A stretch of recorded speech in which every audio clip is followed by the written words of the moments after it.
I looked up the case just because of how irritating the information in the article was. The landlord had intent on living in her property and she wanted to terminate the tenancy for that reason. The tenancy started in August 2019 for 1 year.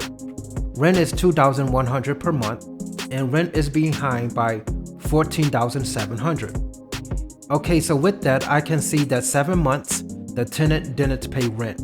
She signed the lease and paid for 5 months and stopped. Yeah, that sounds about right from what I hear from others. You get tenants that come in, pays like normal, and then stop.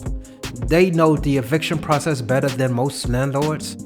Per these past article, it seems that this house was the first property the landlord had brought in. I doubt it was that tenant's first time not paying like she did.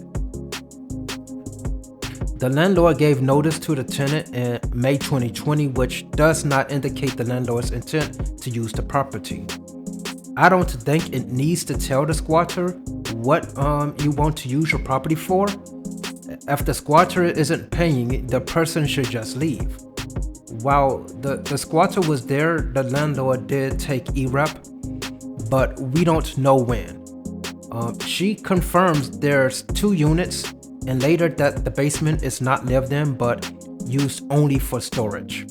She goes back and forth doing normal landlord work like taking out the garbage and such. The lying squatter that stated the landlord lives in a basement testified that she has not seen the basement unit.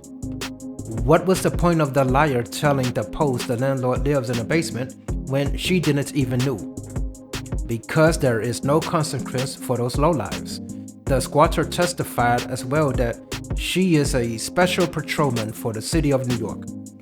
We don't know how long she had that job or if she makes enough to live in that place.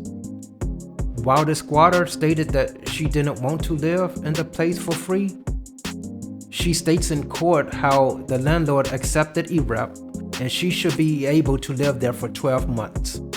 However, that was not for buildings with 4 or fewer units and if landlord wants to live there. The squatter indicated the notice was given to her didn't indicate that the landlord wanted to live there. Once again, so what? The squatter wasn't paying, just get out. She's been there squatting since about January 2020, but she wants more free. Her claim of not wanting to live off of the landlord was just BS. It's pathetic that some landlords and places have to do steps to prove what they are going to do with their own property. It's like the government controls it, but we are just paying the bills for it. It's crazy to be in a place like that, but if you are starting off as being a landlord, normally you have to work with what you get. At least in this case, this landlord was not obligated to follow some controls that the government put on landlords. So for some of the squatters' claim, they were not relevant, and for someone that really didn't want to live in someone else's place has so much complaints and reasons why she should keep staying for free.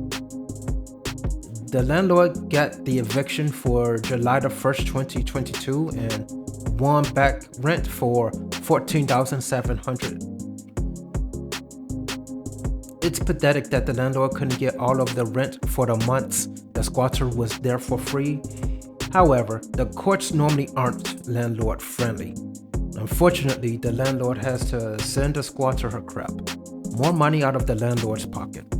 At least whatever the tenant left in my property was considered abandoned property, but I still had to pay to clean that stuff up.